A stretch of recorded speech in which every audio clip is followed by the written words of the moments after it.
सलाम, मेरा नाम अंबर रहीम शमसी है। मैं सहाफ़ी रही हूँ और now I am a political commentator and director of the centre for excellence in journalism at the IPA. और आप देख रहे हैं और सुन रहे हैं नाजुक मोर।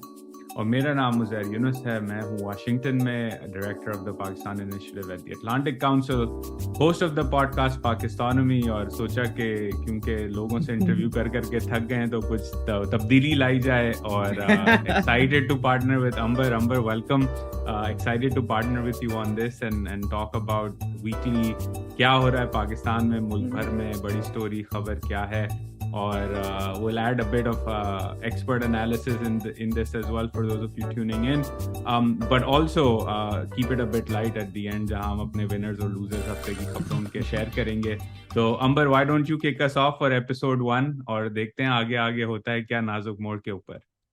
देखिए, नाजुक मोड़ तो इस वक्त फिर से मुल्क में है और इसीलिए शायद हमने अपना प्रोग्राम का नाम भी नाजुक मोड़ रखा है। और नाजुक मोड़ किस तरह से, इसे इमरान खान साहब जिन्होंने बहुत अरसे से कह रहे थे कि वो अपना लॉन्ग मार्च शुरू करेंगे, वो इब्तिदा हो चुकी है लाहौर। और कल काफी, जैसे इमरान खान साहब ने कहा था कि खतरनाक हो जाएंगे, वाकई जो उनके आर्मी के कुछ एहलकारों के हवाले से जो उन्होंने बातें की हैं अपनी तकारीर में, तो खतरनाक तो हो गए हैं। और ऐसा लग रहा है कि बहुत सारे लोग उनके, जाहिर है उनके बहुत वोटर सपोर्टर हैं, तो वो शामिल हो गए हैं। लेकिन सवाल ये पैदा होता है कि ये नाजुक मोड़ जा कर रहा है, ये कितना नाजुक है और कहाँ जा रहा है। तो उज़ैर मुझे बताएं, क्योंकि यहाँ पाकिस्तान में इस वक्त दो तीन हवालों से बातें हो रही है। एक, प्रेस कॉन्फ्रेंस डीजीआईएसआई और डीजीआईएसपीआर दोनों की लॉन्ग मार्च से एक दिन कबल, जिसमें बहुत कुछ बात हुई, लेकिन मेरे ख्याल में मैं जो फोकस कर रही हूँ, जिसपे तवज्जो मैं देना चाह रही हूँ, वो इमरान खान साहब और आर्मी स्टैब्लिशमेंट के दरमियान बातचीत के हवाले से है। अब डीजीआईएसआई का कहना था कि आप क्यों ऐसे करते हैं, उस पे बात करते हैं, आप ऐसे क्यों करते हैं, और हम क्लिप भी सुना देंगे कि आप वैसे हमें बुरा भला कहते हैं पब्लिक में, लेकिन रात के अंधेरे में मुलाकातें भी करते हैं। इमरान खान साहब खुद ने इंटरव्यू में भी तस्दीक कर चुके हैं कि उन्होंने तौसी की ऑफर की थी, क्योंकि उनको लग रहा था कि हुकूमत ने भी तौसी की है। उसका क्लिप भी आपको सुना देते हैं। उन्होंने ये फैसला किया।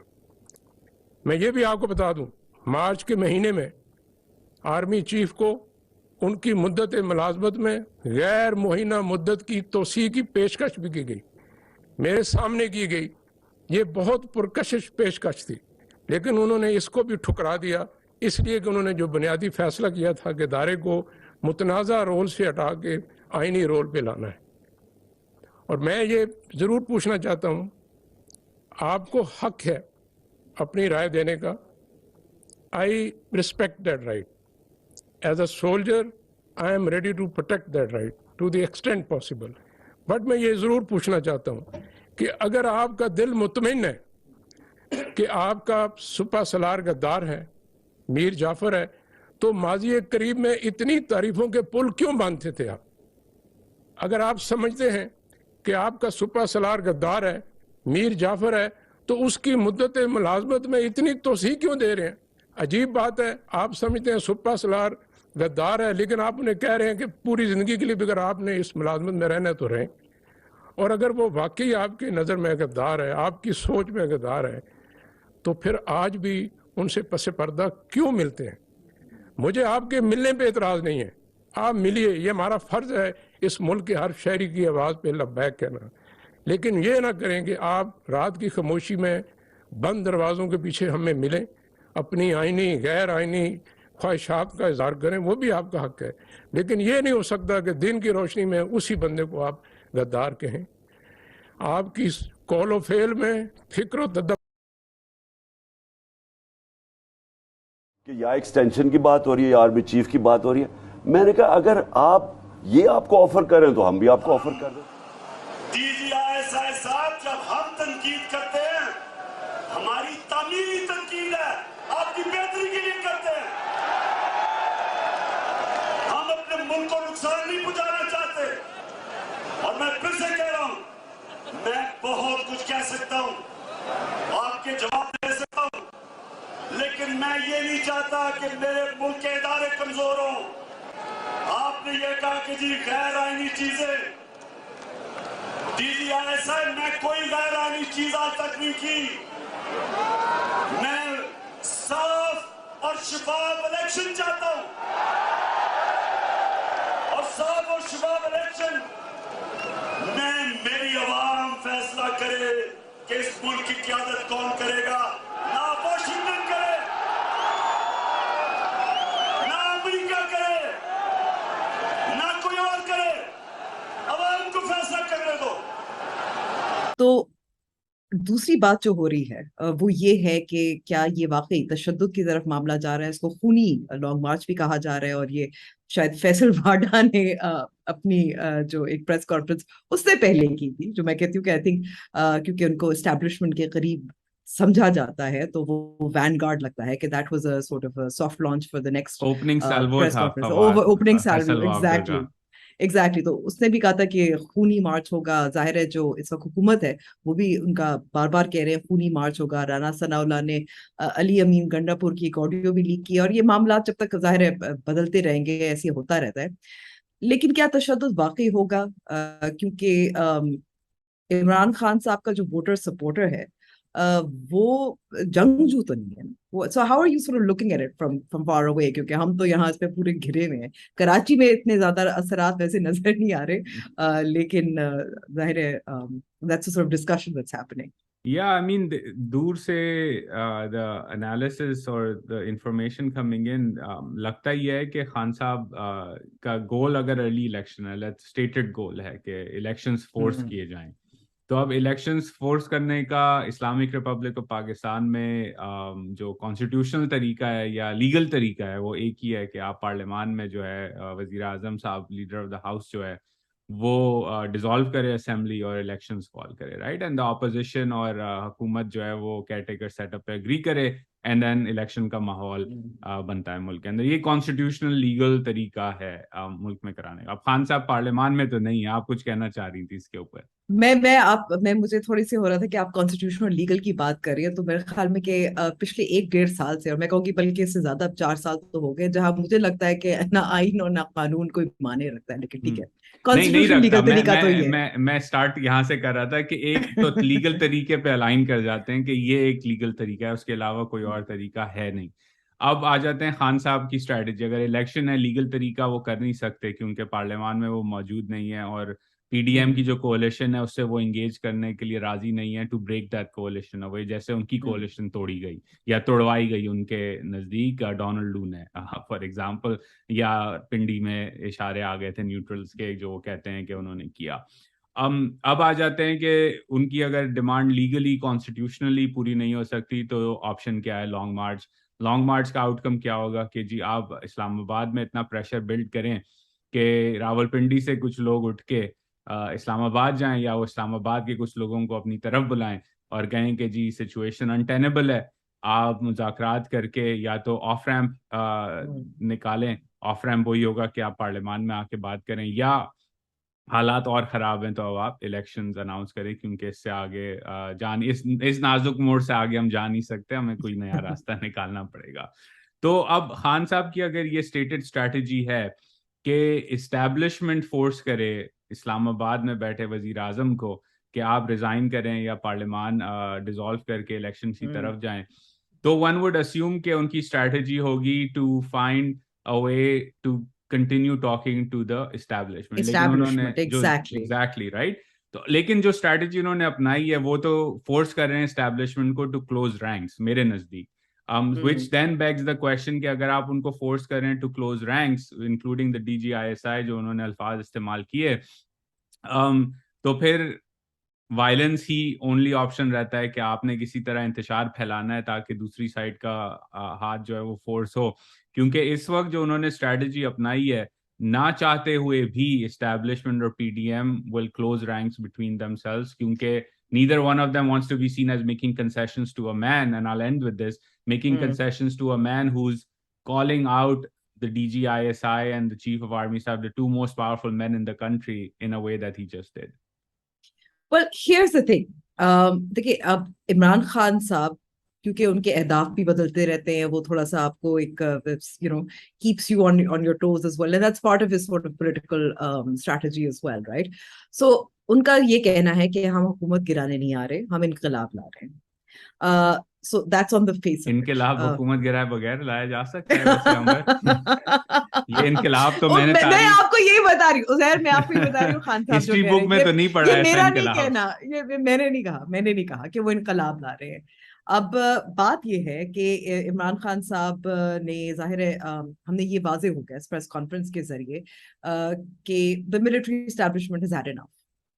However, can we rule out the possibility that they're still talking to him, or there are elements within the military establishment that are still playing a role? Is one question. What Khan Saab wants is obviously early elections, and it favors him. I suspect that he would do very well if it was a free and fair election, and very, very soon. What he's afraid of is losing momentum. हम देख सकते हैं कि उन्होंने he's had like 50 plus rallies and protests and all of these things. The question is, who's paying for it and to what end? The end is here, right? This is his last stand. But if the military establishment, as that press conference indicates, कि आपने एक policy बयान दे दिया है और आप ये कह रहे हैं कि बस बहुत हो गया खान साहब, आपके झूठ अब हम अब आपके उनके मुताबिक, मैं नहीं कह रही, मेरे अल्फाज नहीं है मुझ पे कोई डाल ना दे, लेकिन हम आपके झूठ जो हैं वो सबके सामने अयां करना चाहते हैं। वो ऑडियो लीक्स भी आपको नजर आता है कि वो कहाँ से आ रही थी, उसका मकसद क्या था। तो दैट मीन्स जो इदारा है वो तो बस कह रहा है कि बस इट डजंट मैटर कि चीफ जो भी आए, ये इदारे का पॉलिसी बयान है। So इदारे का पॉलिसी बयान ये है और इदारे का पॉलिसी बयान ये कि हम सियासत से दूर होना चाहते हैं, लेकिन ऑडियो लीक्स भी हो रही हैं और वापडा साहब भी टीवी पे आ रहे बातचीत हैं, भी हो रही है और बातचीत भी हो रही है, सब कुछ हो रहा है, और मतलब लेकिन हम सियासत से दूर रहना चाहते हैं। तो let's be honest, establishment is the most powerful political player in Pakistan. Overtly नहीं, कोवर्टली खान साहब के जानते हुए या ना जानते हुए बातचीत कहीं ना कहीं तो हो रही होगी। अब वो प्लॉजिबल डिनाइबिलिटी कह सकते हैं कि जी मैंने शाह महमूद कुरैशी को नहीं कहा या परवेज खटक को नहीं कहा कि बैक चैनल खोलें, लेकिन उन्होंने खुद कर दिया। वो कोशिश तो ऑब्वियसली करेंगे, उनको भी मालूम है कि इतना आगे, हद से आगे ना जाओ कि खुद भी जो है वो लग जाएं, इन उर्दू कराची टर्म्स के लग जाएंगे, वरना थोड़ा हौसला रखें। तो आई थिंक वो तो चल रहे होंगे, लेकिन माई इशू इज के ऑफ रैम्प कहीं नहीं, मुझे एटलीस्ट नजर नहीं आता। Maybe you heard differently, your closer to the action. और ऑफ रैम्प इसलिए नजर नहीं आता कि खान साहब की जो डिमांड है अर्ली इलेक्शन, उसमें क्लियर लूजर तो PMLN पर्टिकुलरली होगा, PDM maybe later, but PMLN for sure. उसके अंदर अब PMLN कहेगी कि जी आप अब हमें इलेक्शंस का कह रहे हैं, आप मतलब इस्टेब्लिशमेंट, आप ही के कहने पे अप्रैल में ये सारा हुआ, फिर हमने पॉलिटिकली कॉस्टली डिसीजंस भी लिए, अब आप ये कह रहे हैं, तो वो दरार पड़ जाएगी, वो उधर जो है प्रोटेस्ट शुरू हो जाएगा नून लीग की तरफ से। और इस तरफ अगर वो उनको मना करते हैं खान साहब को, तो ऑब्वियसली खान साहब लॉन्ग मार्च पर हैं। तो आई थिंक कोई गारंटोर नहीं है इस वक्त। मे बी क्राउन प्रिंस आ रहे हैं सऊदी अरब से, वो शायद कोई रोल अदा करें या करने की कोशिश करें थ्रू द फाइनेंशियल सपोर्ट। ये तो एक और आप बैन अल-अक़वामी साजिश का जिक्र कर रहे हैं, मुझे लगता है। नहीं, but just jokes aside, as far as I understand, and ये कामरान यूसुफ की ट्रिब्यून में भी स्टोरी थी, that it's possible because of the political instability that MBS may not come to Pakistan just yet. उनका शायद भारत का दौरा तो उसकी तो तस्दीक हो चुकी है, but अभी MBS का दौरा is still up in the air a little bit, and that was supposed to happen in November. Yeah, early post the November. March. Yeah. So let's just sum up here, and let's sort of, we've decided, and I think that's pretty clear, that there is possibility for violence, and that would up the ante. But the violence, unfortunately, and this is something that is incredibly disturbing, which would be because Article 245 ke tahat, army can, the government can call the army into action.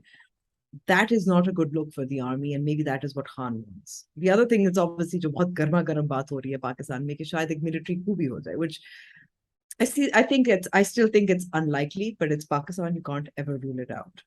So Khan wants his way, everybody else can go to hell. And at the moment, I think I do agree that they have closed ranks.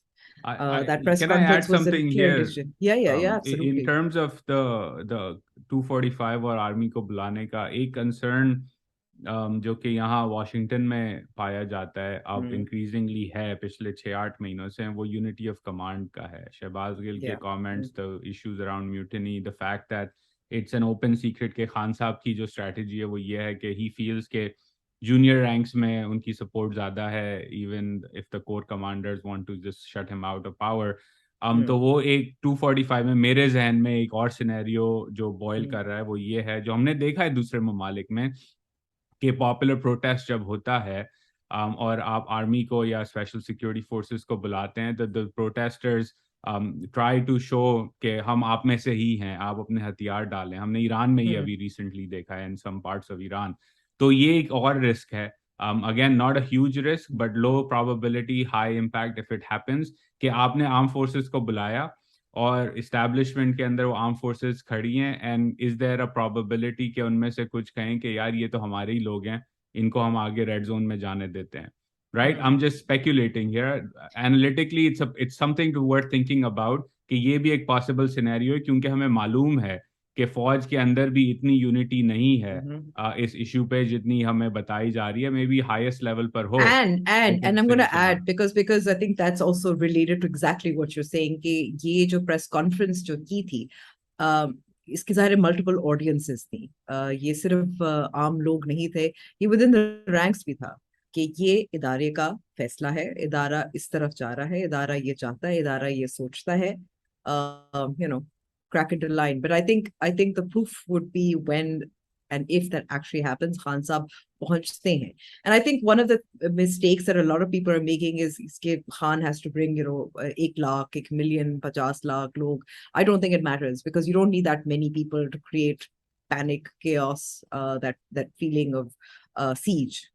And he has an advantage at the moment, although abhi main dekh rahi thi ki Parvez Elahi did just an interview with Dunya, and obviously he's had an easy passage and will have an easy passage through Punjab. I don't think that should be a problem. Direct coalition partnership hai Parvez Elahi ki, and they've sort of, because of Munis Elahi, they've hitched on to Khan, and for good reason. Obviously I think it's an advantage in Punjab at the moment electorally as well. But Parvez Elahi obviously has his doubts. There's no doubt کہ پنجاب سے ہو, خیبر پختونخوا سے ہو, چاہے گلگت بلتستان سے, آزاد کشمیر سے ہو, they can bring some numbers, and the people, this is his last stand, this is the sort of last card that he's playing at the moment.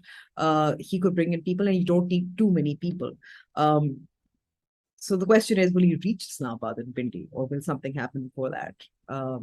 I mean, if something that happens is a negotiation, then اچھی بات ہے, ہو جانی چاہیے. مکمکہ اس instance میں میرے نزدیک تو اچھی چیز ہے. خان صاحب کو بھی کر لینا چاہیے کہ مکمکہ بری چیز نہیں ہوتی. لیکن خان صاحب کریں گے نہیں نا Uzair, and I just want to put that out there, because that has not been his style of politics at all. چاہے even when he was in the opposition before 2018, اس وقت جب Panama Papers آیا تھا, People's Party wanted to sort of use it as well against PMLN. Khan went, and I still remember یہ بات بہت, یہ phrase بہت چل رہا تھا اس وقت میڈیا میں, Khan is flying solo, PTI is flying solo. اس کے بعد بھی ہم نے جب دور حکومت میں بھی دیکھا, بات چیت کے لیے بالکل کبھی بھی تیار نہیں تھے, چاہے کوئی اہم معاملہ ہو, جیسے جب ابھینندن کا معاملہ ہوا تھا, جب وہ پلین کریش بھی ہوا تھا, جب بات چیت کی, بریفنگ کی, گلگت بلتستان ہو, any issue, he really didn't want to. He wanted the military to play the go-between, and the military did very happily, to be honest. اور press conference میں یہ بھی بتایا گیا تھا ہمیں کہ مارچ 2021 کے بعد سے نہیں مداخلت. But anyway, putting that aside, so Khan is not ready to talk. Yeah, and I think in that scenario, اگر خان صاحب کو اپنی ٹرمز پہ چیزیں چاہیے تو حکومت کی جو بیسٹ کیس اسٹریٹجی ہونی چاہیے وہ خیر مقدم کرنا چاہیے ان کا, کہ آئیں وہ اسلام آباد بیٹھیں, دھرنا ڈالیں, جتنے دن بیٹھنا ہے بیٹھیں, so long as it's peaceful. I think حکومت کو بھی بڑا ریسٹرینٹ شو کرنے کی ضرورت ہوگی اس معاملے پہ, کہ جو tactics and tear gas shelling کے کنٹینر لگا دینا, یہ وہ I think you will also agree with this. This is not okay. Right ہے ان کا peaceful protest. Oh, absolutely not. Absolutely not. And اور وہ بیٹھ جائے وہاں پہ آ کے, کوئی مسئلہ نہیں ہے. ہاں, رانا ثنا کا جو ایک جو کہا جاتا ہے مکو ٹپا اور وغیرہ وغیرہ جو کہا جاتا ہے, مطلب بخیر میں I think that is absolutely it's not okay. جب اگر بار بار ان کا یہ دعویٰ ہوتا ہے کہ ہم جمہوریت میں یقین رکھتے ہیں اور احتجاج سب کا حق ہے, تو وہ ان کو آنے دیں اور بیٹھنے دیں. لیکن یہاں میرے خیال میں عدالتوں کا بھی کردار بہت اہم ہوگا, اور عدالتوں کے حوالے سے میں کہوں گی کہ ابھی تک تو خان صاحب کو بہت لیوے ملا ہے عدالتوں کی طرف سے. جب 25 مئی کو بھی لانگ مارچ ہوا تھا, اس وقت بھی जब खान साहब defied orders from the Supreme Court in the place that he was supposed to hold the protest and D Chowk पहुंच गए, तब भी उनको काफी ज्यादा लीवे दी गई थी कि शायद पैगाम पहुंचा नहीं होगा, अब भी उनको लीवे दी गई है. So I'm wondering, I mean, whether that press conference again, it was also an indication to the courts. Again, that's speculation. It's not because I have inside information. So I think उनका भी किरदार यहाँ बहुत अहम होगा. और ये भी याद रखने की जरूरत है कि इससे पहले भी सुप्रीम कोर्ट मेरे ख्याल में चीफ जस्टिस के रिमार्क से कि खान साहब को पार्लियामेंट में आना चाहिए. I don't know whether it was a chief justice. I may be wrong here, but that isn't that is a line that's being echoed in powerful circles. And I think that's the needs to come off-ramp. back to parliament. That's Yes, the off-ramp. That's exactly. the only off-ramp here. Yeah. Okay, so I think that's where we are at this moment. There's still obviously many a slip between the cup and the lip, and there's lots of days to go. 4 नवंबर को कहा जा रहा है कि इस्लामाबाद पहुंचेंगे खान साहब, और उस वक्त तक क्या होता है, उनकी क्या स्ट्रैटेजीज होंगी, रोज हम जाहिर है डिस्कस कर सकते हैं और टीवी चैनल्स पे हो सकता है. But let's move on, because I think one of the other big issues that unfortunately will get lost in the politics is the killing of Arshad Sharif, the journalist. और क्योंकि आपने शहबाज गिल का भी जिक्र किया था, और ये जो ट्रिगर हुआ था वो एक्चुअली जब शहबाज गिल के साथ मिलकर अरशद शरीफ, खावर घुमन जो ब्यूरो चीफ हैं ARY न्यूज के, उनकी जो रैंक्स के हवाले से जो गुफ्तगू थी, उसके बाद अरशद शरीफ had to leave the country, and unfortunately a few months later he was killed under very mysterious circumstances. इसी के हवाले से मैंने बात की थी जॉस बार्टमन से, जो जिनका ताल्लुक है फ्री प्रेस अनलिमिटेड से. अंग्रेजी में है ये इंटरव्यू, और जो मैंने बुनियादी सवाल उनके सामने रखा था वो यही था कि क्या दुनिया भर में ऐसी मिसालें मिलती हैं, ऐसे ममालिक में जैसे जहाँ पाकिस्तान से, जिनका मवाजना किया जा सके, जहाँ जमहूरी इदारे कमजोर हो, कि सहाफियों के कातिल तक हम उनके तय तक पहुंच सके, उनको सुराग मिल सका, प्रोसिक्यूशन हो सकी, कुछ इंसाफ मिल सका. थोड़ी सी उन्होंने मुझे उम्मीद दिलाई थी, लेकिन उसके साथ बहुत सारे ज़ाहिर कंडीशंस हैं. तो I spoke to him earlier today. Let's have a listen. I'm going to start with asking about this case, whether Free Press Unlimited, you're associated with Free Press Unlimited, based in Amsterdam as a research coordinator. How is FPU looking at this case? So I think what I can say about this case is that we are monitoring the case, but we're not investigating it. So I'm the research coordinator of a particular project called A Safer World for the Truth. And what we aim to do is unearth new findings in cold cases of journalist killings. And as a result of these investigations, we try to set the wheels of justice in motion. So we use our investigation in our efforts to litigate, for example, or during campaigns, etc., etc. And thereby we hope to ultimately achieve justice and also send out a message, that sometimes these journalist killings do not go unpunished, actually. In this particular case, I think it's very difficult for us because obviously this case is still very hot. It's not a cold case. And we don't know yet how this investigation actually will take place. What I can say is that, at least that's our finding, that's our experience, is that public scrutiny of such an investigation into a murder like that is really crucial from the beginning. We've conducted even an investigation in Pakistan as well, a murder that took place in 2007. The journalist was called Zubair Mujahid, working for the Daily Jang. I'm hoping to pronounce that well. And a lot of evidence was actually lost. So unfortunately, we figured out that if it was the case that at the time in 2007, there was a concerted effort from within civil society, colleagues, etc., we might have actually have more evidence than we do have now. So the point I'm trying to make here is that public scrutiny matters, media attention matters. And I think the fortunate, let's say, thing of this very tragic event is that it's not a a usual journalist killing. And with usual, I mean, is that we see that often when a journalist is murdered, it happens locally. It's not an international case. I mean, these cases do happen. We have, of course, the example of Abu Akleh in Israel. And I think that in a way, the good news is that that creates a lot of media attention already.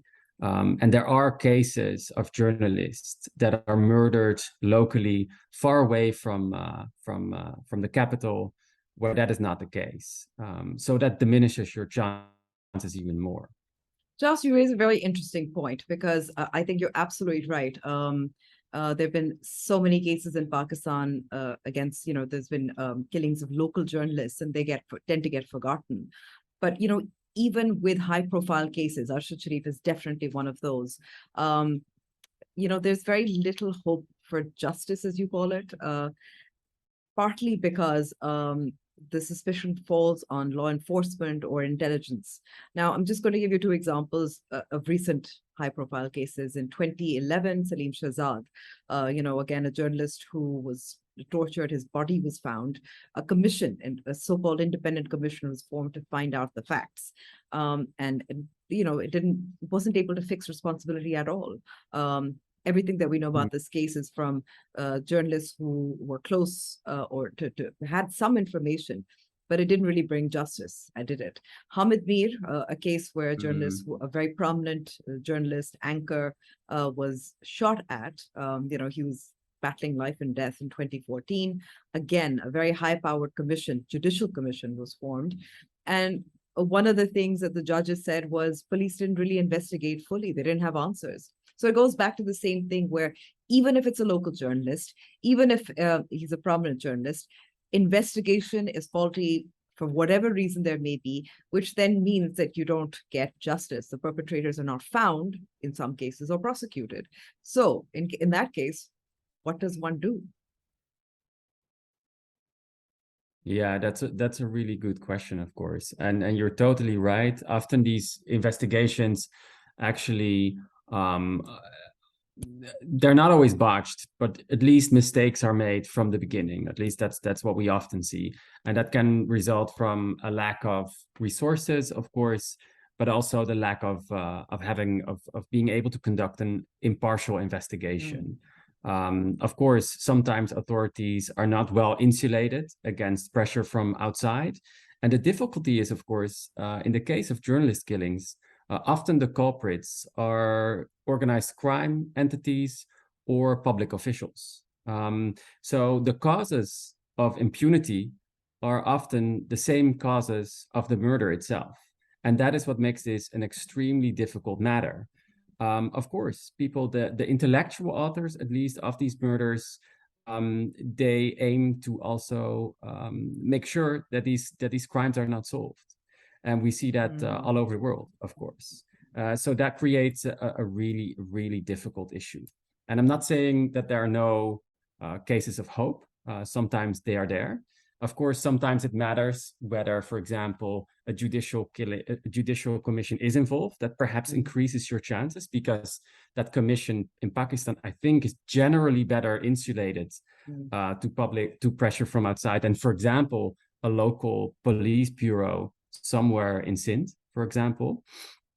But it is absolutely not a guarantee. And I think I want to repeat that public scrutiny here is really, really essential. Of course, there are these ideas of creating a task force within the UN system, which can, of course, launch an immediate impartial investigation. But countries need to be open for that, of course. And there is a limit there. So until that happens, I believe that the media itself and public organizations, civil society can play an important role. They're not responsible, don't get me wrong, but they can play an important role. Okay, so the role of the media and civil society is incredibly important. But I just want to bring it back to the fact that, as you said, it has to mean that the countries or law enforcement is willing. This Arshad Sharif's case in particular is also even more complicated by the fact that it happened in another territory. As I said, the Kenyan police have issued very contradictory statements. They have a reputation as well. Independent Kenyan journalists have called out, their reports so far on this in this particular case. What the government of Pakistan did was form a commission and has sent two civilian investigators to talk to Kenyan police, find out more facts. I think it's also very interesting that the military intelligence officer who was meant to be on the commission, the name was dropped. So we had somebody that represents as a federal investigative agency as well as the military intelligence agency. But here's the question. So in a case like this, what international forum is available? Because UNESCO has talked about it, the UN has talked about it in this particular case, and we hope that it doesn't become one of those other unsolved murders, whether they're local or prominent journalists. So again, if you could give us an example of the hope that you're talking about, that would be great. Unfortunately, I don't think I have a good example of an internationally concerted effort that immediately led to a result in the case of a journalist killing. We all know where that stagnated in the case of Abu Akleh, of course. So that's a question that we are grappling with basically every day, and that's unfortunately there are signs of hope, of course, that perhaps there are states that signal that they are willing to engage in the creation of an independent mechanism, but the political will needs to be there. In this case, I would actually agree with you that. Of course, the difficulty is that there is an investigation by the Kenyan police, and that there will be an investigation by the Pakistani authorities. It's going to be really complicated if there are contradictory findings, right? Which has been the case in Israel as well. That's going to raise doubts about the quality of the investigations and the independence of these investigations. So I think this would be a good case where such a mechanism actually could provide something. So this actually is a case that shows that this international mechanism needs to be created sooner rather than later. Yeah. Okay, so if again, I keep going back to hope because I feel like I want hope at this point. So could you give me an example of a case that you've looked at or you know about, and in a country that has similar problems, which is, a third world country, underdeveloped democratic institutions, where justice is eventually, the families of these journalists who've been killed have found justice, or at least found truth, even if it's not justice, because I think that's really essential. Yeah. And there, I think I can hopefully give a more hopeful message. So to start with this context, of which I think Pakistan is a good example, I think Pakistan belongs to a group of countries that has a mix of democratic and authoritarian institutions. And this context turns out to be extremely bloody for journalists. So on the one hand, we have democracies like Norway, so to say, and on the other hand, we have the North Koreas and the Chinas, where murdering journalists is not really a necessity anymore because these governments have all the means of silencing journalists in other ways. So we're in this really tricky and slippery middle category with crippled institutions that are in place but do not always function well. And my message here is that they result in bloody issues like the murdering of journalists, but they also provide opportunities, because at some point there can be a perfect storm in which these cases can be solved. And I think an example is Nepal, that is currently doing a good job when it comes to investigating and prosecuting the murder of journalists that took place sometimes 17 years ago. There are some instances in Brazil where that has happened as well. And these countries have dealt with an enormous amount of problems, of course, as well. I mean, Nepal has been plunged in civil war. now there's a new constitution, there is the political willingness, there is a really admirable civil society effort in monitoring these cases. And I think that the merger of these phenomena actually have a positive effect. And of course, I hope that at some point this can of course happen as well in Pakistan. So would you including, say that, would you say that the examples you've given, Nepal and Brazil, would you think that it's a pressure from civil society, media monitoring groups, as well as international pressure that led to some kind of closure? Or, if you could sort of talk us through how we could replicate that example in Pakistan.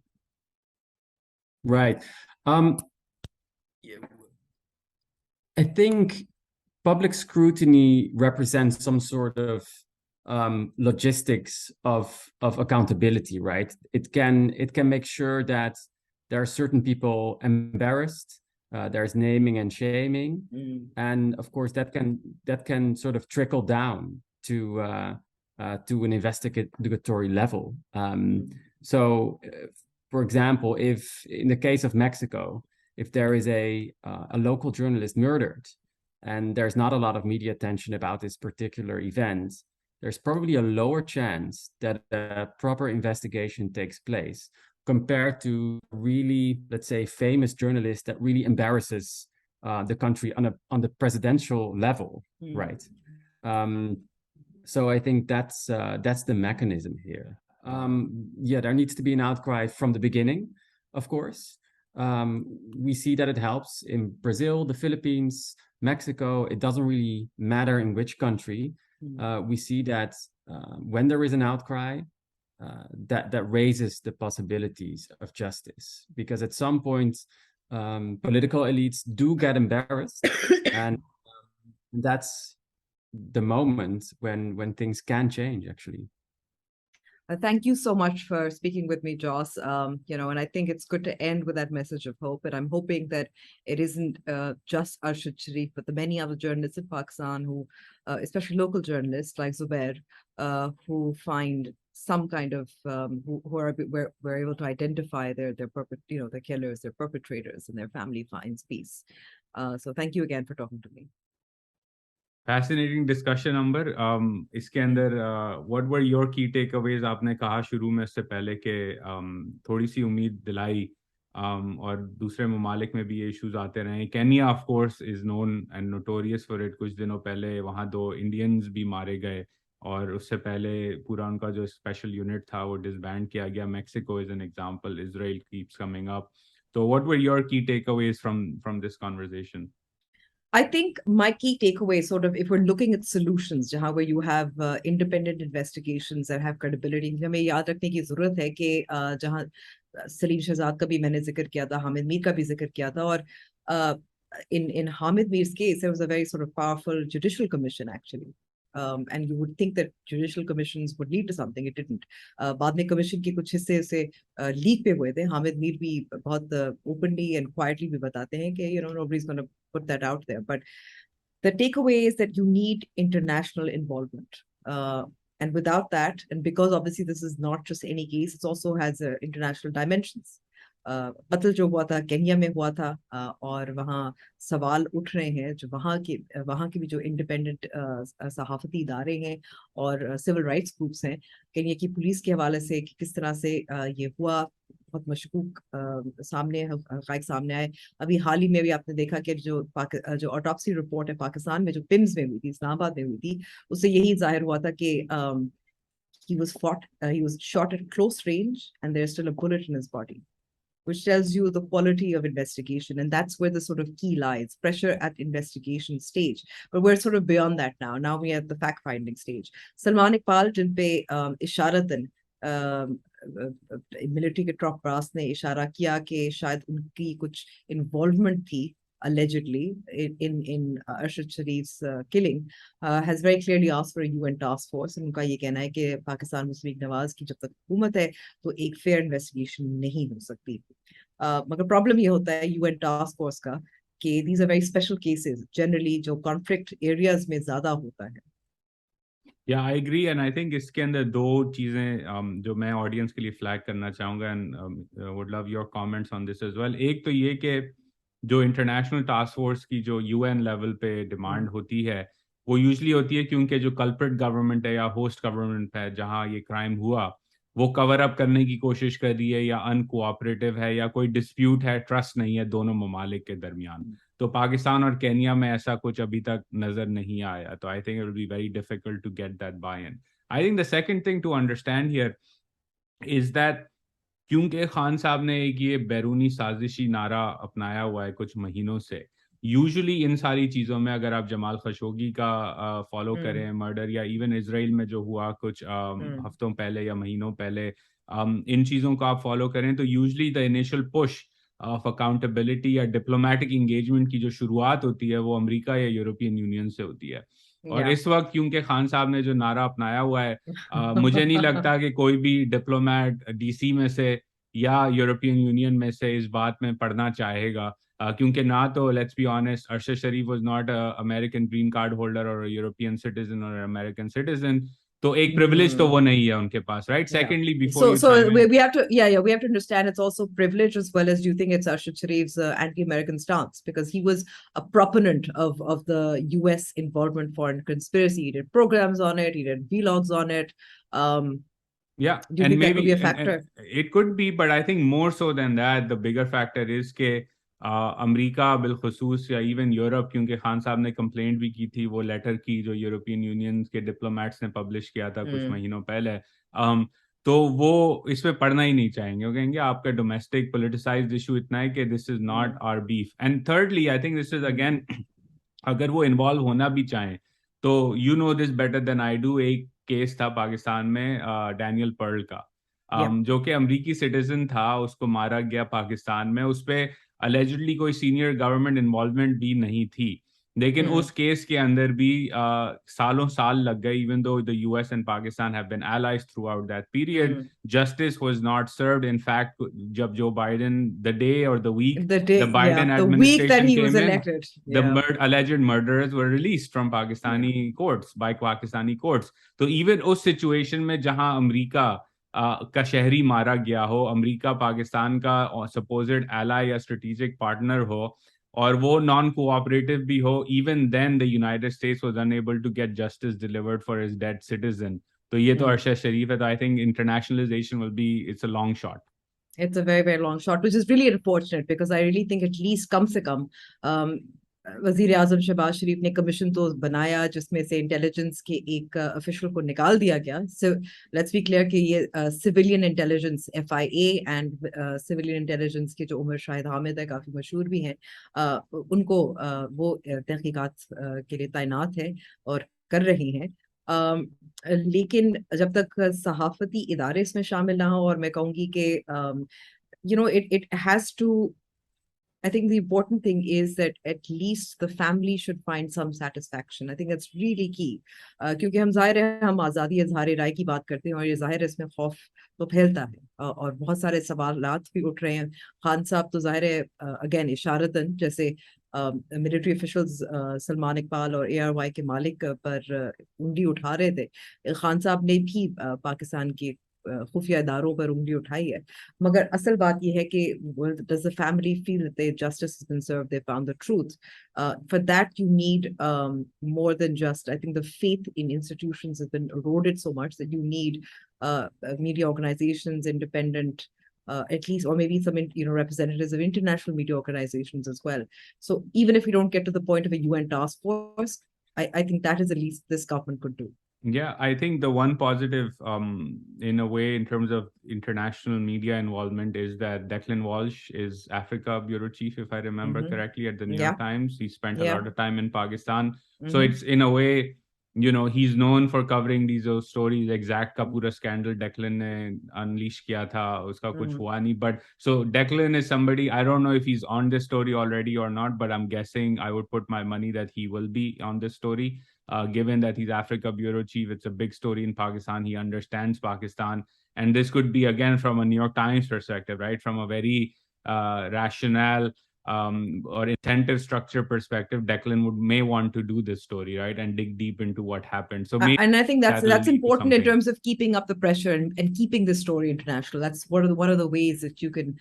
I know that there was a lot of international stories, and Hamid Mead, who received an award on it, and yet it came to nothing. But still, I think that I doubt if people will let it die down. I mean, I think looking at the numbers of people that attended Arshad Sharif's funeral, he was incredibly popular, and I'm hoping that this will not die down. In fact, what we can do, Uzair, is at some point we can ask Declan to talk about it.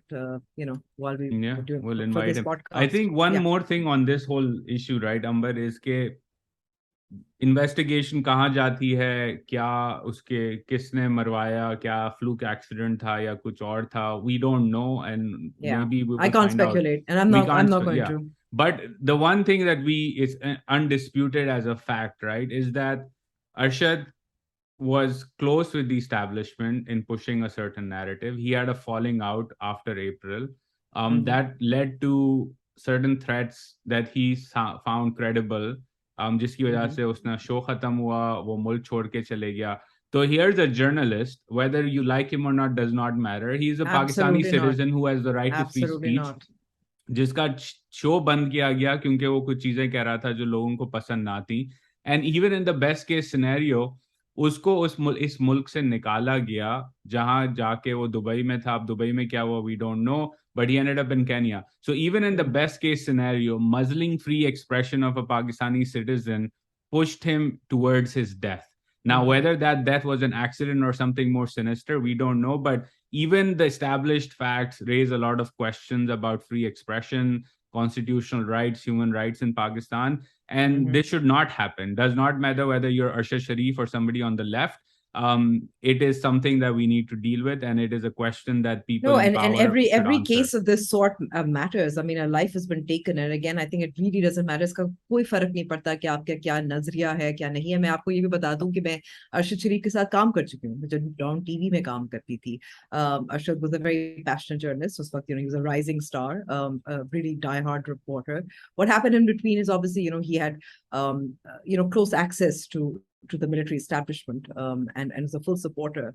But I will say that unlike many others, he was committed. He would argue on the basis of documents and facts, and it may have been cherry picked. It didn't really matter at all. At least he did that, and just that sort of. Obviously, lots of people have far more personal connections with Arshad than I do. I worked very briefly with him while he was bureau chief and chief reporter. But, I know his wife as well. This is much bigger than just one Arshad Sharif, and we need to remember that. इसलिए क्योंकि अगर पाकिस्तान तहरीक इंसाफ के दौर में जियो को हदफ बनाया जाता था, मीर शकील और रहमान को एक पुराने केस में पकड़ा गया था, गिरफ्तार किया गया था, चैनल बंद किया गया था, हामिद मीर को ऑफ एयर किया गया था, इंटरव्यूज रोके गए थे, तो इस केस में हम देख रहे हैं कि ARY को भी हदफ बनाया जा रहा है. चौधरी गुलाम हुसैन आपको पसंद ना हो, इट डजंट मैटर.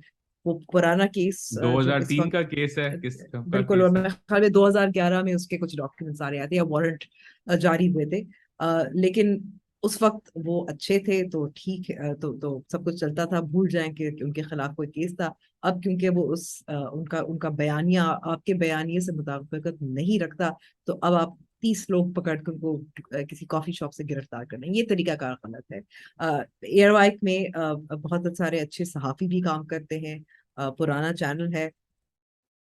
आपको अगर एक खास चैनल की या खास नजरिए को हदफ बनाते हैं, तो फिर ये जाहिर होता है कि आप you don't have the tolerance for dissenting alternative points of view. There are ways to deal with defamation, मैं ये कहूँगी. और ये हमने देखा है कि जाहिर है ARY जियो की बहुत सारा जंग भी चलती है, और उसका आपको अक्कासी आपको बरतानिया में नजर आती है जहाँ defamation cases हुए और ARY lost those, and that's the way to deal with it, not through arresting journalists, but through old cases, not through shutting down the channel, not through Pembra, not through indirectly, not through phone calls. I fully agree, and may Arshad rest in peace, and may his murderers rot in hell. May we catch them soon enough, and more importantly, may his family get some closure, because this is a Yeah. family that has gone through a lot from Yes. sort of my readings and background. So hopefully something will come out of this, but at the end of the day, the bare minimum we can all agree on is harassing not just journalists, any Pakistani citizen for using their right to free expression should not be tolerated. And so long as you don't call upon harm on somebody else's life, you have a right to free expression. And we as a society in Pakistan, especially میں کہتا ہوں یہ Pakistani diaspora کو جو waste میں رہتا ہے, کہ آپ کے پاس پریولیج ہے ان سخت سوالوں کی پوچھنے کی, ان سخت باتیں کرنے کی, جو پاکستان میں کچھ لوگوں کے پاس نہیں ہے. تو it is in a way, I personally see this as a point of my own responsibility, کہ اگر ہم واشنگٹن میں بیٹھ کے یا لنڈن میں بیٹھ کے یا سڈنی یا کہیں اور بیٹھ کے ویسٹ میں پاکستان کی بات کرتے ہیں اور پاکستان کے لوگوں سے سخت سوال اس بارے میں نہیں کرتے, تو we're not doing justice to ourselves, because we are beneficiaries of living in liberal democracies, and it is time. And if Pakistanis, last point on this, if Pakistanis thrive in the West, it is because these are secular liberal democracies, and it's about time we reflect those values a bit more in our discourse about Pakistan as well. لیکن میں کہوں گی یہاں عزیر کہ ہم جو ہے نا یہ بیرون ملک پاکستانی تھوڑے سے تنگ ہیں, تھوڑے سے تنگ ہے, کیونکہ وہ ہمیں سکھانے کی کوشش کرتے ہیں, بتانے کی کوشش کرتے ہیں کہ ہم کس کا انتخاب کریں, کیسے رہیں.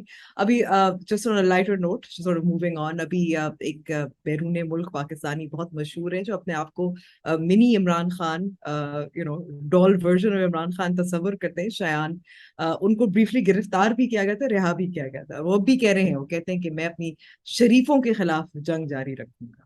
تو یہ ہے آپ کے بیرون ملک پاکستان, یہ رکھیں جنگ جاری, دیکھیں اگین ان کا رائٹ آپ ہی جنگ جاری رکھیں, فری ایکسپریشن ہے, سب جنگ اپنی جاری رکھتے ہیں اور جو ان کو سمجھ آئے اور کرتے رہیں. تو شایان جو ہے وہ اب جو ہے رول ماڈل بن چکے ہیں, انہوں نے گرفتاری بھی دے دی, اور پاکستان کی تاریخ رہی ہے کہ جو ہمارے لیجنڈری لیڈر ہوتے ہیں وہ کولونیل پاور سے اریسٹ ہی ہوتے ہیں. تو یہ دیکھیں یہ شایان جو ہے اگلے ہمارے ہاں کیا کہا جاتا ہے, آپ اصل جو ہے لیڈر واقعی نہیں بنتے جب تک آپ ایک دفعہ گرفتاری نہ, اس کا مزہ نہ چکھ لیں. بالکل, یہ ہماری کولونیل ایرا کی ہیریٹیج ہے نا, کہ آپ نے گرفتار تو پہلے ہونا ہے, اس کے بعد کریئر نہیں بنتا.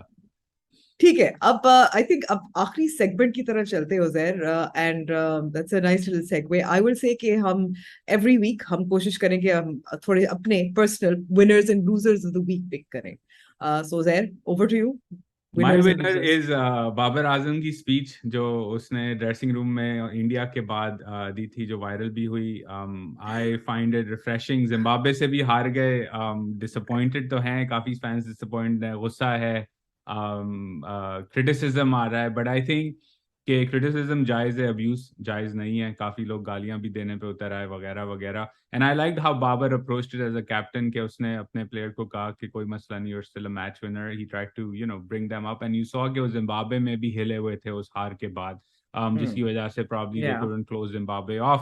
لیکن ایک میچورٹی نظر آتی ہے اس ٹیم کے اندر, even though they are young, that they don't want to repeat the mistakes of the past, جو ہم نے دیکھی بڑے ہوتے ہوئے, کہ لڑائیاں ہو رہی ہیں ڈریسنگ روم میں, قرآن پہ اوتھ لیا جا رہا ہے وغیرہ وغیرہ. This is a team that wants to stay united, and I like that passion, because I've seen what disunity can do to a squad. So yes, they lost, unhappy, but Babar's the winner for me in this week's episode. Okay, so I will say کہ میں cricket صرف جیت اور ہار کے لیے دیکھتی ہوں اور بہت زیادہ فالو نہیں کرتی. So I will say that I'm going to move on to my sort of winner, and I think my winner of the week is actually Elon Musk. اور اس پہ میں نے اپنے بہت ایک انٹرنل میری ڈبیٹ بھی ہوئی تھی, because I personally find him a little repulsive. I'm not going to lie. But he's got, the way this sort of, he's got swag, and his plans for Twitter, I think, should be interesting. Because I will agree with him on one point. So Donald Trump پر پابندی لگانا, میرے خیال میں, and you can disagree with me all you like, because that's his position as well. He wants to sort of unban Donald Trump, and he's also announced a kind of a content moderation council as well, جو اس پہ یہ فیصلے کرے گا. لیکن Donald Trump پہ پابندی جو لگائی تھی, it wasn't across all platforms, and it is very very US centric. शायद और भी बहुत सारे, अगर डिसइंफॉर्मेशन को कॉम्बैट करने के लिए, जमहूरियत को जो हम खतरा जो हम कहते रहते हैं, और भी बहुत सारे ऐसे लीडर्स हैं जो ट्विटर पे मौजूद हैं, जो हमारे पाकिस्तान में भी बहुत सारे हैं, वो भी, उनका भी हक होता है। लेकिन सिर्फ डोनाल्ड ट्रंप को उस पर पाबंदी आयद करना, ये किस किस्म की फ्री स्पीच है, आप मुझे बताएं उज़ैर। आप लिबरल डेमोक्रेसी की बात करते हैं, secular liberal That's democracy. actually maybe it's a longer debate and we can have an Yeah, expert it come is. on It this is as absolutely. well. But I'll add one quick thing on this, and this is a legal debate in America on this for a long time, is that social media is not the public square, which is Yes. important as a point of contention. Ke it's a private space run by a private company, so a private company gets to set the rules of the road in that private space. It's Yeah. like saying the same thing, for example, कि मैं अगर सड़क पे निकला हूँ protest करने, तो आपके पास हक नहीं है मुझे रोकने का, because I live in a liberal democracy, aka the United States, in my example, right? लेकिन अगर मैं किसी बार में चले जाऊं या स्टोर में चले जाऊं, प्रोटेस्ट करना शुरू कर दूं, तो उस सीवीएस के मैनेजर का बिल्कुल हक है कि वो सिक्योरिटी को बुला के मुझे बाहर निकाले, राइट? तो ये एक डिस्टिंक्शन है, ये डिबेट चल रहा है अमेरिका में इसका एक, I think there is a clause in the US about tech companies and social media platforms, I am blanking on the clause itself, वो उसको रिपील करने की भी बात चल रही थी काफी टाइम से। Yes, I believe as in terms of third party moderation, मेरे ख्याल में कि something like इसके that. हवाले से there is liability actually, whether they're liable or not. Or I think this should be sort of an interesting, Elon Musk is a businessman. He's obviously has grander visions that go to the moon. Mars तक पहुंच गई। Mars, I am sorry, मैं तो बहुत नीचे आई थी, बहुत नीचे मेरे थी, ख्याल में मैं वहां तक नहीं पहुंची मुफ्ती साहब का सोच रही थी कि चांद नजर आया कि नहीं आया। देखिए, हमारी पाकिस्तान में बहुत छोटी सोच होती है, हमारी रोते हलाल कमेटी होती है, और वहीं तक हम सोचते हैं, हम आगे मुफ्ती मुनीवर रहमान का सोच मार्स चार्ज जो है ना, वो फिर वो उस पे दूरबीन में नजर नहीं आता, ये मैं आपको बता दूं। वैसे ये अच्छा सवाल है, किसी दिन किसी इस्लामिक स्कॉलर को भी बुला के पूछना चाहिए कि अगर मार्स पे कॉलोनी हो जाए तो रमजान कैसे स्टार्ट होगी? वहां भी मुफ्ती मुनीब, चांद कैसे नजर आएगा? वहां भी मुफ्ती मुनीब को भेज देंगे।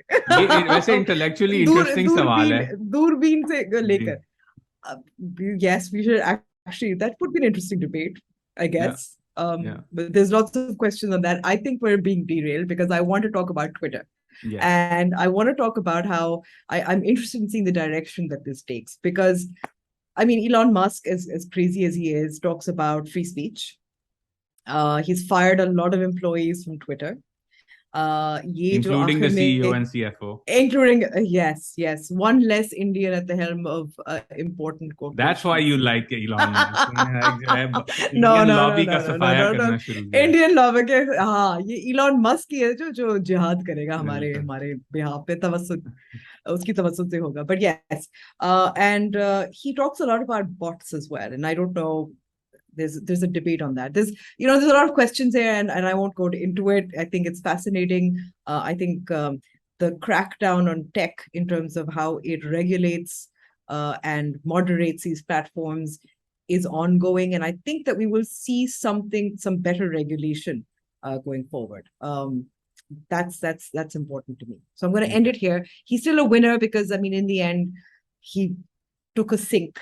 He owns the global public square. Yeah. He owns a global public square now. And, that's the kind of sort of, who cares if you're 42 and Indian origin or Pakistani origin and become the Prime Minister of UK? That's what you want to aspire to. I agree. So who's your loser this week? My loser this week is Faisal Warda.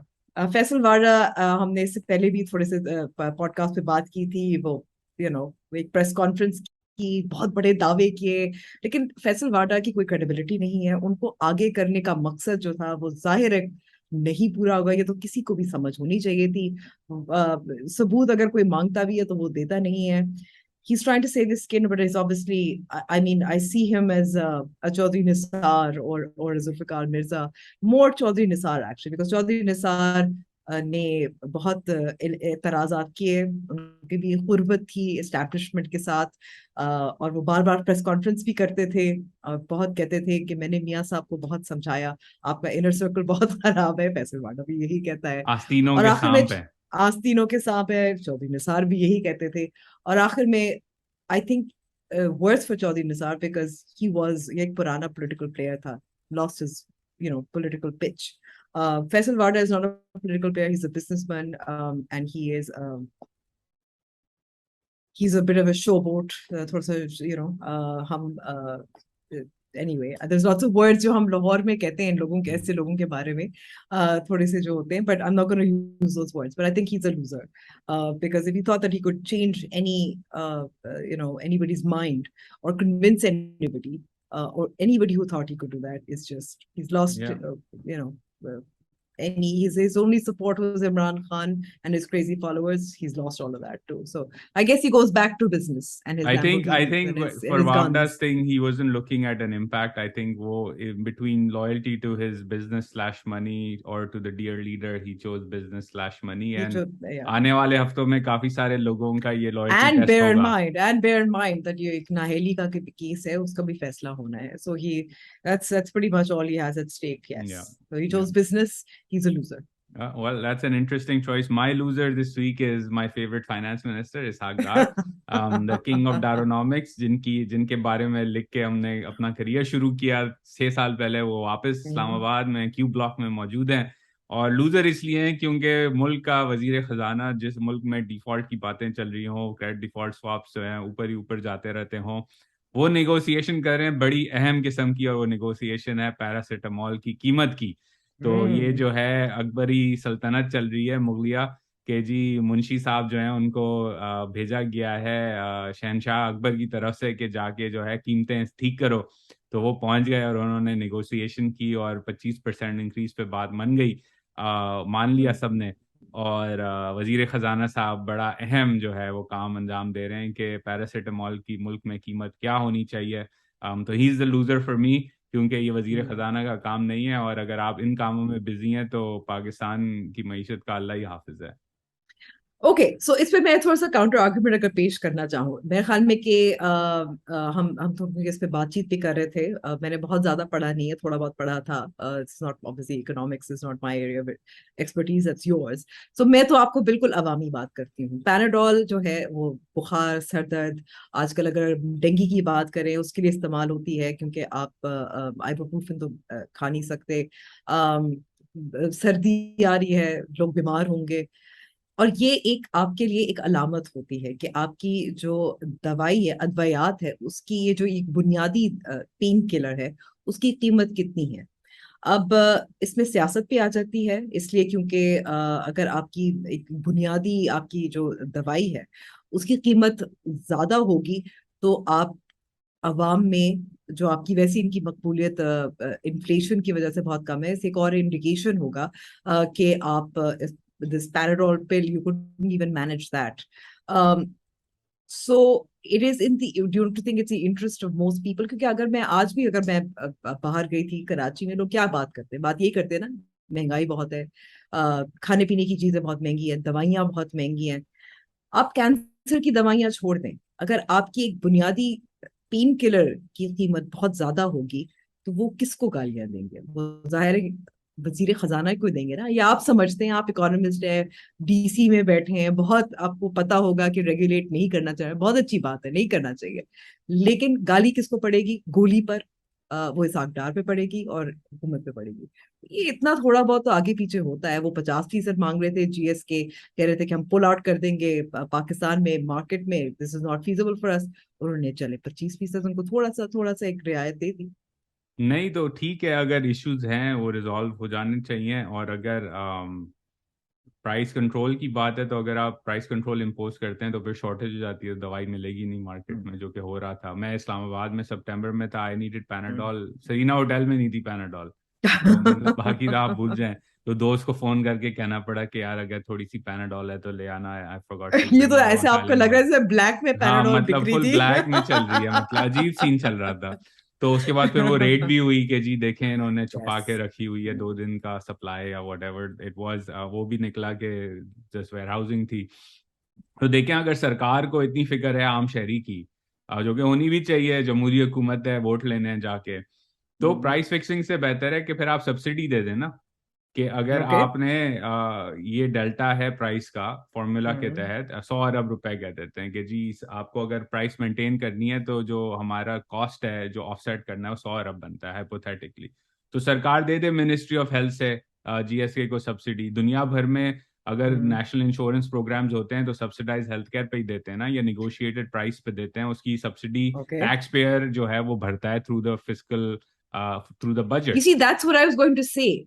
That's what I was going to say کہ جب آپ petrol پہ subsidy دیتے ہیں تب جو عوام ہے اس کو اس کی قیمت چکانی پڑتی ہے, ہٹاتے ہیں تو پھر حکومت کو قیمت چکانی پڑتی ہے. اگر آپ پیناڈول پہ سبسڈی دیتے ہیں تو عوام کو, جو ایک بہت پاپولر ورڈ ہے, ریلیف تو مل جاتا ہے, لیکن بعد میں تو ان کو قیمت چکانی پڑے گی, کیونکہ آپ کے پاس اس وقت تو ایسی فسکل اسپیس تو نہیں ہے نا کہ آپ سبسڈی دیتے پھریں. نہیں, بالکل نہیں ہے. اور اگین یہ کور اسٹرکچرل مسئلہ ہے معیشت کا, تو شارٹ ٹرم فکسز لگا رہے ہیں. اگین میں آج کل پوڈ کاسٹ ایک سن رہا ہوں فرینچ ریولوشن کے اوپر, تو 5 ایپیسوڈز ان جو ہیں یہ آنشیاں رجیم کی بات ہو رہی ہے, ابھی تو ریولوشن شروع بھی نہیں ہوا. تو سرکار جو ہے بینکرپٹ ہے, قرضوں پہ سود دینے کے لیے قرضے لے رہی ہے. ڈچ جو لینڈرز ہیں فرینچ رجیم کے, وہ اس کو لونز نہیں دے رہے, سستے قرضے نہیں دے رہے, کیونکہ وہ کہہ رہے ہیں آپ کے پاس پیسے نہیں ہیں. فیوڈل لینڈ لارڈ جو ہیں وہ ایگریکلچر پہ ٹیکس نہیں دینا چاہتے, تو آپ ٹیکس ریز نہیں کر سکتے کیونکہ وہ پولیٹیکل مسئلہ ہے. اور اس کے ساتھ ساتھ اب ایک اسکینڈل ہو گیا ہے مری انٹونیٹ کا, جو نیکلس اسکینڈل ہے, کہ انہوں نے کوئی دس از ریئل اسٹف. میں 5 ایپیسوڈ دوں میں پاکستان کی سوچ رہا ہوں. آپ کو بات آپ کو مجھے لگتا ہے and this is where we'll end the show today, کہ واقعی انقلاب کے لیے جو ہوا ہے نا وہ چل پڑی ہے, کیونکہ اس وقت پاکستان بھی بہت اسٹرگل کر رہا ہے قرضوں کے لیے. کبھی سعودی عربیہ جا رہے ہیں وزیر اعظم, سرمایہ کاری ہو نہیں پا رہی کیونکہ سیاسی عدم استحکام ہے. چین بھی ابھی وزیر اعظم نے جانا ہے اپنا وفد لے کر, اور وہاں بھی رول اوور, وہاں کے نئے شہنشاہ جو پیسے لینے ہیں وہاں بھی رول اوور, وہاں آپ کو بجٹ سپورٹ کی بھی بات ہو رہی ہے اس وقت. سو انقلاب تو آپ کا لگتا تو یہی ہے کہ خان کا انقلاب واقعی آ جائے گا, حکومت گرائے بغیر آئے گا. نازک مور پہ کھڑے ہو کے حکومت گرائے بغیر انقلاب آ رہا ہے. تو آپ اگلے ہفتے دیکھتے ہیں کہ امبر کیا انقلاب آتا ہے. This was episode 1 of Nazuk Mor. Hope you enjoyed the show. If you have feedback, leave comments. We'll keep the weekly service, and I think the big story of the next week is also going to be the Long March. But if there are other stories people find, please leave a comment. Yes, please do leave a comment and let us know, and we'd love to cover it, and we'll keep bringing in guests. If there are any recommendations, ہم کوشش کریں گے کہ وہ guests بھی ہم اپنے programme میں شامل کریں. All right, thank you. خدا حافظ. Thank you. خدا حافظ.